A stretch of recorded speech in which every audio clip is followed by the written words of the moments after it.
So guys, जैसा कि हमने पिछले एपिसोड में देखा कि एशियन एंसेस्टर शियाओ को लेकर ऋषि वुडलैंड जाते हैं, पर वहां वो अंदर नहीं जा सकते थे क्योंकि उस जगह पर जाने वाले लोग अपनी जादुई शक्तियों को खो बैठते थे। शियाओ ने उनसे विदा ली और वो अकेले ही अंदर चला गया, पर उस जगह पर मौजूद बिस्ट बाहर निकल आए थे। उन सभी की लीडर शिमी उन्हें अंदर जाने से रोक रही थी। शियाओ ने चालाकी से काम लिया जिससे वो अंदर आ गया। उस जगह पर एक एल्ट्रम मौजूद था जिसमें ही वाइस ट्री की ऊर्जा समाहित होती थी। शियाओ टैंक की मदद से उस फॉर्मेशन को ब्रेक करवाने लगा और वो उन बिस्ट को अंदर आने से रोक रहा था। उसने हेवनली वाटर की मदद ली जिससे उसने सभी बिस्ट को खत्म कर दिया था और वहां की एनर्जी को एब्जॉर्ब करने लगा जिससे उसकी पावर बढ़ी और एक पोर्टल भी ओपन हो गया जिसके अंदर से कोई उसे बुला रहा था। टैंक को उसके अंदर खतरा महसूस हो रहा था, पर शियाओ उसके अंदर चला गया जिससे टैंक और एम्पर बटरफ्लाई भी उसके अंदर चले गए थे। फिर अब हम देखते हैं कि शियाओ अपने दोस्तों के साथ उस पोर्टल में अंदर की तरफ बढ़ रहा होता है। वो जगह काफी ज्यादा अजीब थी, मानो वो जगह वॉइड में बनाई गई हो। शियाओ लगातार आगे बढ़ रहा होता है। टैंक कहता है कि यह जगह काफी ज्यादा शांत लग रही है, पर फिर भी मुझे किसी कारण से कुछ हो रहा है और मैं कांप रहा हूँ, इसीलिए हमें वापस चलना चाहिए। शियाओ अपने मार्शल डिवाइन आई की मदद से उस जगह को चेक करता है जिससे उसे पता चल जाता है कि यह जगह वॉइड के डीप में मौजूद है और इस जगह पर 9 पाथ मौजूद है और ये जगह एक एशियन रूइंस की तरह लग रही है। पर क्या यहाँ कोई खतरा हो सकता है? अगर अब हम इस जगह पर आ गए हैं तो हमें इस बात का पता लगाना चाहिए और वो आगे बढ़ने लगता है। टैंक और एम्पर बटरफ्लाई भी उसके साथ आगे बढ़ रहे होते हैं। कुछ दूरी आगे जाने पर रास्ता टूटा हुआ था जिससे शियाओ नीचे गिरने से बाल बाल बच जाता है। टैंक बोलता है कि मैंने कहा था कि आगे जाने में कोई अच्छी बात नहीं है, आगे की सड़क टूटी हुई है, अब जल्दी से वापस चलो। शियाओ को आगे का रास्ता दिखाई दे रहा था और अब वो अपने पास मौजूद ड्रैगन स्केल को बाहर निकालता है जो एक नेचुरल ट्रेजर होता है। वो उसे एक्टिवेट करते हुए बोलता है कि अब मुझे पता लगाना होगा कि क्या यहाँ कोई गोश्त मौजूद है, पर वहाँ कोई अदृश्य शक्ति मौजूद थी जो उस ड्रैगन स्केल को आगे बढ़ने से रोक रही थी। शियाओ हैरान होता है, वो ड्रैगन स्केल वापस उसके पास लौट आया था। शियाओ बोलता है कि इस जगह की फोर्स को कम करके नहीं आंका जा सकता। टैंक कहता है कि तुमने देखा ना ये जगह कितनी ज्यादा भयानक है, हम आगे नहीं जा सकते। अगर हम आगे बढ़े तो हम निश्चित रूप से इस जगह के जाल में फंसकर मारे जाएंगे। शियाओ बोलता है कि ये ड्रैगन स्केल डैमेज नहीं हुआ है, इसका मतलब कि ये जगह इतनी भी ज्यादा स्ट्रेंज एनर्जी से भरी हुई नहीं है। टैंक बोलता है कि मैं कह रहा हूँ कि इस जगह में कुछ खराबी है, भले ही तुमने इस जगह की अपने मार्शल आर्ट आई से जांच की हो, पर मुझे खतरा महसूस हो रहा है। क्या तुमने अपने इस स्केल के अंदर जाकर देखा कि कहीं ये आंतरिक रूप से तो घायल नहीं हुआ? शियाओ से पकड़ लेता है क्योंकि अब वो आगे जाने वाला था। एम्पर बटरफ्लाई भी उसके ऊपर बैठ गई थी। शियाओ अब उड़ते हुए आगे बढ़ने लगता है। वो टैंक से बोलता है कि तुम्हें डरना नहीं चाहिए, मैं अच्छे से जानता हूँ कि मैं क्या कर रहा हूँ। पर शियाओ के ऊपर वहाँ तेज लाइटनिंग अटैक होने लगते हैं। शियाओ उन लाइटनिंग से बचने लगता है, पर वो लाइटनिंग स्ट्राइक काफी फियर्स थी जिससे टैंक को डर लग रहा होता है। शियाओ अपनी एनर्जी को कंडेंस करके चारों तरफ एक शील्ड बना लेता है जिससे वो बिजली उनका कुछ नहीं बिगाड़ पाती। शियाओ सोचता है कि इस फोर्स की ताकत हेवनली ट्रिब्यूलेशन के समान है। जहाँ तक मुझे लगता है कि इस दुनिया में ऐसे बहुत कम लोग होंगे जो इस तरह की फोर्स का सामना करके आगे बढ़ पाए होंगे। शियाओ अब दूसरी तरफ उतर जाता है। टैंक बोलता है कि अगर तुम थोड़ी और देर ऊपर रहते तो मैं चक्कर की वजह से बेहोशी हो जाता। तभी टैंक आगे जाकर देखता है कि हम एक जगह के एंड पर पहुंच चुके हैं जिससे वो बहुत खुश होने लगता है, पर शियाओ से बताता है कि इस जगह पर कई सारे रास्ते हैं, जैसी चाह होगी तुम वैसा रास्ता पा सकते हो। टैंक कहता है कि तुम मेरी सलाह नहीं मानते और मैं भी नहीं जानता कि तुम्हारी ये बातें न सुनने की आदत तुम्हारी कमजोरी है या फिर यही चीज तुम्हें पावरफुल बनाती है। शियाओ उसकी बातों पर ध्यान नहीं देता और लगातार आगे बढ़ रहा होता है। शियाओ को वहाँ एक स्टोन मॉन्यूमेंट नजर आता है जिस पर कुछ लिखा हुआ होता है। वो 9 ब्रोकन रोड स्टोन होता है जो इमोर्टलिटी के रास्ते पर लेकर जाता था। उस पर लिखा होता है कि 9 पाथ को पार करके लॉन्गेविटी प्राप्त की जा सकती है, यानी लंबी उम्र की प्राप्ति हो सकती है, जिससे ये एक मौके के रास्ते की तरह है। टैंक ये पढ़कर काफी डर जाता है। शियाओ मुस्कुराता हुआ बोलता है कि इन लाइंस के बीच विराम चिन्ह लगा हुआ है, लेकिन तुम इसके मतलब को नहीं समझ पाए, और वो आगे बढ़ने लगता है। टैंक परेशान था। वो बोलता है कि तुम इस बात को हल्के में मत लो, तुम इन दिव्य शब्दों को नजरअंदाज कर रहे हो, इससे निश्चित रूप से तुम्हें भारी नुकसान उठाना पड़ सकता है। शियाओ देखता है कि वो उस जगह के एंड में पहुंच चुका है, पर वहाँ कुछ भी नहीं था। टेंग बोलता है कि मैंने तो तुम्हें पहले ही बताया था कि इस जगह पर कुछ भी नहीं है जिसकी हम तलाश कर रहे हैं। हमें जल्दी दबे पांव वापस लौट जाना चाहिए। पर तभी वो जगह हिलने लगती है और चारों तरफ एक विशाल दीवार आ गई थी जो उस पूरी जगह को कवर करके उन्हें एक सर्कल में कैद कर लेती है। टेंग परेशान हुआ बोलता है कि ये काफी बुरा हुआ, हम एक जाल में फंस चुके हैं। शियाओ भी परेशान था। वो लगातार आगे की तरफ बढ़ रही थी जिससे वो अंदर की जगह कम होती जा रही थी। एम्पर बटरफ्लाई और टेंग काफी डरने लगते हैं। उन्हें एहसास हो रहा था कि उन्होंने शियाओ के साथ आकर बहुत बड़ी गलती की। टेंग बोलता है कि यह वाकई एक मौत का रास्ता था, अब हमें कुचल दिया जाएगा और वो रोने लगता है। शियाओ कहता है कि अगर ऐसा ही है तो हम हार नहीं मान सकते, हमें इन वॉल्स को तोड़ने की कोशिश करनी चाहिए। और अपनी लाइटनिंग को कंडेंस करके उन वॉल्स पर अटैक करता है जिससे तेज विस्फोट होता है और वो वॉल्स आगे बढ़ना बंद हो जाती है। उन वॉल्स पर कुछ शब्द लिखे हुए थे जिनकी बनावट काफी पुरानी थी। शियाओ उन्हें पढ़ता है। वहाँ लिखा हुआ था कि धरती और स्वर्ग को नष्ट करो ताकि इमोर्टलिटी प्राप्त हो सके। टेंग हैरान था। वो बोलता है कि तुमने इन एशियन कैरेक्टर्स को कब सीखा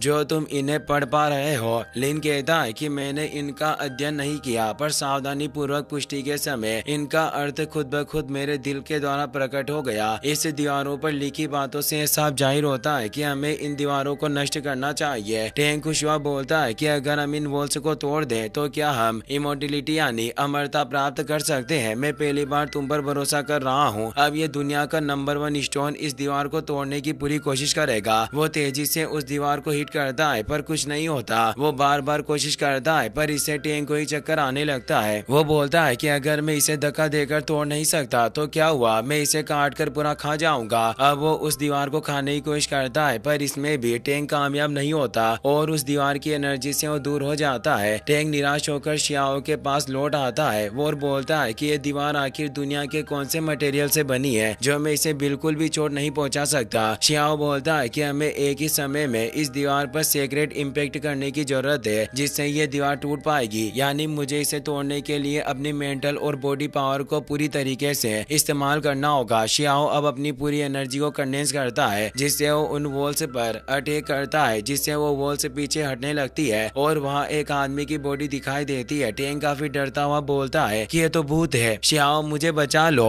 और वो उसके पीछे छिप जाता है। शियाओ कहता है कि बकवास बंद करो, ये एक पेटिशनर है। शियाओ उसे गौर से देखने लगता है और कहता है कि हमने इन वॉल्स पर अटैक किए और जब ये दीवार पीछे हटी तो इसने अवशेष छोड़ दिए। क्या ऐसा हो सकता है कि अगर मैं इस पर और पावरफुल अटैक करूं तो ये और ज्यादा अवसर हमारे लिए प्रकट कर सकती है। और अब शियाओ अपनी कुनपेंग टेक्निक को एक्टिवेट करता है जिससे जायंट रॉक वेल उस दीवार पर अटैक करती है जिससे वो दीवारें और पीछे हटने लगती है और वहाँ कई सारे पेटिशनर की बॉडी दिखाई देने लगती है जो सभी कल्टिवेशन की पोजीशन पर बैठे हुए थे पर वो हिल नहीं रहे थे। शियाओ समझ गया था कि हर एक अटैक पर यह दीवार पीछे खिसक रही है, इसीलिए अब वो अपने कल्टिवेशन पाथ को एक्टिवेट करता है और एक तेज एनर्जी वेव के साथ उस वॉल पर अटैक करता है। इससे वो दीवारें काफी ज्यादा दूर खिसक जाती है। इससे वहाँ और भी लोगों की बॉडी नजर आने लगती है। टेंग उन लोगों को देखने लगता है और शियाओ को बताता है कि इन लोगों के कपड़े देखकर ऐसा लगता है कि ये हमारी दुनिया के इस एरा के लोग नहीं है, ये जरूर प्रीवियस एरा के पावरफुल लोग रहे होंगे। शियाओ देखता है कि उन सभी लोगों की सोल यानी प्रीमोर्डियल स्पिरिट उनकी बॉडी में से गायब है जिससे ये हजारों सालों से ऐसे ही बैठे हुए हैं। टेंग कहता है कि ये सालों से यहाँ मौजूद है, क्या इमोर्टलिटी के रास्ते पर आगे बढ़ गए होंगे। उन सभी लोगों की बॉडी में एक क्रैक मौजूद था जिससे ही उनकी फिजिकल बॉडी इसी दुनिया में रह गई और उनकी सोल इमोर्टलिटी के रास्ते पर चली गई। टेंग बोलता है कि बोन बुक में मैंने जो बातें पढ़ी थी वो सही थी। इन लोगों की प्रीमोर्डियल स्पिरिट ने इनकी फिजिकल बॉडी को छोड़ दिया जिससे ये यहीं रह गए और इनकी स्पिरिट इमोर्टलिटी के लिए लंबे समय पहले ही आगे बढ़ चुकी होगी। शियाओ बोलता है कि हमारी फिजिकल बॉडी एक महान रास्ते की रूट यानी जड़ की तरह होता है। अगर प्रीमोर्डियल स्पिरिट इमोर्टलिटी के रास्ते पर चली भी जाए तो ये बिल्कुल वैसा होगा जैसे एक डकवीड यानी बदक का बच्चा बिना किसी सपोर्ट के तैर रहा हो और उसका अंत होना निश्चित होता है। वैसे ही इनकी प्रीमोर्डियल सोल भी नष्ट हो गई होगी। मैं इमोर्टलिटी के लिए ऐसे रास्ते को कभी भी नहीं चुनूंगा। इस जगह का मामला काफी अजीब है पर अब मेरे लिए सुस्त होने का वक्त नहीं है। मुझे तेजी से अपनी पावर को बढ़ाना होगा और अपनी इमोर्टल एनर्जी स्टैंड को एक्टिवेट करके उनकी पावर को कंडेंस करता है और उस दीवार पर अब तक के सबसे पावरफुल अटैक से पंच मारता है जिससे उस दीवार में क्रैक उत्पन्न उत्पन्न होने लगते हैं और एक ग्रैंड ओरा के साथ उसकी पावर उस दीवार में समाहित होने लगती है और अब शियाओ की प्रीमोडियल स्पिरिट यानी उसकी आत्मा भी बाहर आने लगती है। शियाओ सोचता है कि क्या ये जगह मुझे मजबूत कर रही है जिससे मेरी प्रीमोडियल सोल बाहर आ रही है और ये जगह मेरी प्रीमोडियल सोल को एजो करना चाहती है ताकि मेरी सोल दूसरी दुनिया में जा पाए और मेरी बॉडी भी इन लोगों की तरह ही यहीं फंस जाएगी। अब शियाओ की पीठ पर भी वही क्रिएट हो गया था जो उन पेटिशनर की बॉडी पर मौजूद था। टेंग को शियाओ की काफी फिक्र हो रही होती है। वो बोलता है कि बड़े भाई क्या तुम इमोर्टलिटी के लिए ऊपर जाने वाले हो? शियाओ बोलता है कि मैं ऐसा कभी नहीं करूंगा। वो वहीं बैठ जाता है और वो उस एनर्जी को रोकने की कोशिश करता है, अपनी स्पीड को वापस बॉडी में बुलाने लगता है। शियाओ सोचता है कि एनर्जी काफी अजीब है, मैं बिल्कुल भी इसके द्वारा प्रभावित नहीं हो सकता। अब गॉडेस लियू वाइन भी एक्टिवेट हो गई थी जिसकी मदद से शियाओ अपने प्रीमोडियल स्पीड को वापस से अपनी बॉडी के अंदर बुला लेता है, पर वापस से अब उन वॉल्स की एनर्जी बढ़ने लगती है जिससे शियाओ की सोल बाहर निकलने लग जाती है। इसी के साथ ये एपिसोड यहीं पर खत्म हो जाता है। Thanks for watching.